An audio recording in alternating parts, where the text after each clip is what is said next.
Capítulo 2. Grande mudança de paradigma. Aprenda a orar como os homens e as mulheres do passado. Assim diz o Senhor: Ponde vós a margem no caminho e vede. Perguntai pelas veredas antigas qual é o bom caminho. Andai por ele e achareis descanso para a vossa alma. Jeremias 6, 16. Ao longo da Bíblia encontramos histórias surpreendentes de orações respondidas. As Escrituras são tão repletas de milagres incríveis que não espanta o fato de muitos estudiosos e intelectuais modernos zombarem dela com descrença. Quando é que vimos maná cair do céu ou encontramos um jumento falante? Quando lutamos com um anjo, vimos a ponta de um machado flutuar em um riacho ou testemunhamos a ressurreição de mortos? Desde quando os servos de Deus são levados para o céu em carruagens de fogo? Se gastarmos tempo lendo os relatos de orações encontradas na Bíblia, descobriremos um padrão maravilhoso. Quando o povo de Deus orava, quase sempre ele respondia sim. Somente algumas vezes ele disse não. Na igreja atual, parece que Deus dizer sim é a exceção, não a regra. Quando Deus responde sim a uma oração, ficamos tão empolgados que repetimos o ocorrido por semanas e meses, por ser raro e especial. Se Deus respondia sim com tanta frequência na Bíblia, o que mudou hoje? Grande parte do problema é que nos aproximamos da palavra de Deus com dúvida. Talvez pensemos: não podemos levar essas histórias bíblicas a sério demais, pois aconteceram nos tempos bíblicos e hoje é diferente. Deus não trabalharia da mesma forma na atualidade. Então editamos a Bíblia e a filtramos por meio do nosso pensamento moderno. Mas Deus mudou? É claro que não. Ele não muda. Sua palavra continua a ser tão verdadeira hoje quanto na época em que esses eventos extraordinários aconteceram. Ele é um Deus que respondia às orações nos tempos bíblicos e continua a fazer o mesmo hoje. A Bíblia afirma claramente que servimos a um Deus que ouve nossas orações. Isso deve nos dar grande confiança em oração. No entanto, com muita frequência ainda deixamos de acreditar. E isso é um problema, pois ter confiança de que Deus realmente ouve e atende às orações é vital para o nosso sucesso espiritual hoje. Um de meus textos preferidos está em 1 João 5, 14 e 15. Esta é a confiança que temos ao nos aproximarmos de Deus. Se pedirmos alguma coisa de acordo com a vontade de Deus, Ele nos ouvirá. E se sabemos que Ele nos ouve em tudo o que pedimos, sabemos que temos o que dele pedimos. Nesses versículos encontramos uma chave para a resposta à oração. Devemos orar de acordo com a vontade de Deus. Mas o que isso significa? Ao se referir a essa passagem, Ellen White escreveu: devemos pedir as coisas que Ele prometeu e tudo o que recebermos deve ser usado para fazer sua vontade. Satisfeitas as condições, a promessa de resposta à oração é certa. Ao ler a Bíblia, logo é possível descobrir um padrão. Deus é amor. Ele deseja a salvação das almas. Procura o estabelecimento e a edificação de seu reino eterno, no qual não mais se verá pecado ou tristeza. O Senhor não está interessado em mimar nossa carne ou nos fazer prosperar, a fim de guardarmos a salvação para nós mesmos. Isso seria contraditório à sua natureza benevolente.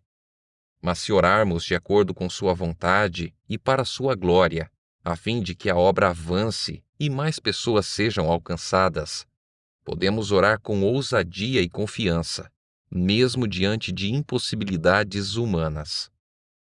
É bem simples. Contudo, examinemos um pouco mais esse conceito. Um novo olhar sobre orações do tipo: seja feita a tua vontade. É comum terminarmos nossas orações com: façam-se todas essas coisas de acordo com a tua vontade. Em nome de Jesus, Amém. É assim mesmo que deve ser, pois não podemos exigir nada de Deus. Sempre devemos orar em humilde submissão à sua vontade. Que os seres humanos orem para que possam ser despidos do eu e possam estar em harmonia com o céu. Peçam: não se faça a minha vontade, ó Deus, mas a tua. Que as pessoas tenham em mente que os caminhos de Deus não são os seus caminhos, nem os pensamentos dele, os seus pensamentos. Será que não entendemos completamente o que Deus deseja nos ensinar por meio do convite? Ore de acordo com minha vontade e a minha resposta será sim? Será que seja feita a tua vontade tornou-se apenas um chavão que acrescentamos ao fim de nossas orações, só para ficar tranquilos, caso as coisas não ocorram do jeito que esperamos? A Bíblia registra a oração de Josué quando este ordenou ao sol que permanecesse imóvel. Sol, pare sobre Gibeon, e você, ó lua, sobre o vale de Aijalon. Não teria sido sábio terminar essa ousada oração com: se for da tua vontade, ó Deus? Dessa maneira, ele se sentiria protegido se o sol não obedecesse. Por algum motivo, porém, o líder do povo não orou dessa maneira. Quando Josué orou pedindo que o sol ficasse parado, ele já sabia que isso estava de acordo com a vontade de Deus, pois o Senhor havia prometido vitória sobre os inimigos. A chave aqui é que ele passou um tempo significativo buscando a vontade de Deus antes de fazer o ousado pedido. Assim, em vez de se assentar em calma complacência, aguardando que o Senhor realizasse o livramento, ele arregaçou as mangas e, enquanto trabalhava, orava. Fez Josué tudo o que a energia humana podia fazer e então, pela fé, clamou pedindo o auxílio divino. O segredo do êxito está na união do poder divino com o esforço humano. O homem que ordenou: Sol, detente em Gibeão, e tu, lua, no vale de Aijalon, é o mesmo que durante horas esteve prostrado em terra, em oração, no acampamento em Gilgal. As pessoas de oração são pessoas de poder. Para orar com a mesma confiança ousada de Josué, precisamos conhecer a vontade de Deus. E a única maneira de conhecer a vontade de Deus é aprendendo a conhecê-lo pessoalmente por meio de sua palavra. Não se trata de fazer orações impulsivas, mas de estar enraizado nas Escrituras sobre um firme alicerce. Quer dizer que oramos alinhados com a vontade de Deus revelada em sua palavra. Ellen White nos orienta. O homem que estiver trabalhando segundo o plano de Deus orará assim: que se conheça neste dia por meio de meu trabalho pela humanidade sofredora que há Deus em Israel e que eu sou teu servo. Que se veja que eu estou trabalhando não segundo os meus próprios impulsos e sabedoria, mas de acordo com a tua palavra. Quando o homem assume esta atitude e sente que está executando o plano de Deus e que por seu intermédio Deus está executando o seu plano, esse homem está na posse do divino poder, o qual não conhece derrota. Todo o poder adversário não vale mais que a palha da eira. E.M. Bonds, conhecido por sua vida inspiradora de oração e por praticar aquilo que pregava, transformou em prioridade orar das 4 às 7 horas da manhã por muitos anos. Assim como a respiração é uma realidade física para nós, a oração era uma realidade para Bonds. Ele escreveu diversos livros sobre oração que abençoaram e impactaram milhares de pessoas. Bonds afirmou: passar muito tempo com Deus é o segredo de toda oração bem-sucedida. A oração sentida como uma força poderosa é produto indireto ou imediato do tempo longo gasto com Deus. Nossas orações curtas devem ser o valor e sua eficácia as longas que as antecederam. A oração curta, para prevalecer, não pode ser feita por aquele que não prevaleceu com Deus em uma batalha poderosa de grande continuidade. A vitória de fé que Jacó obteve não teria sido conquistada sem a luta ao longo da noite inteira. O conhecimento de Deus não acontece por meio de chamadas ocasionais e inesperadas. Deus não derrama seus dons sobre aqueles que vêm e vão de maneira casual ou apressada. Muito tempo a sós com o Senhor é o segredo para conhecê-lo e para ter influência junto a Ele. Deus cede diante da persistência de uma fé que o conhece. Ele derrama seus mais ricos presentes sobre aqueles que expressam desejo e apreço por esses dons por meio da constância, bem como do fervor de sua insistência. Temos nós confiança ousada e fé persistente, obtidas por conhecer a Deus pessoalmente, assim como Josué e outros?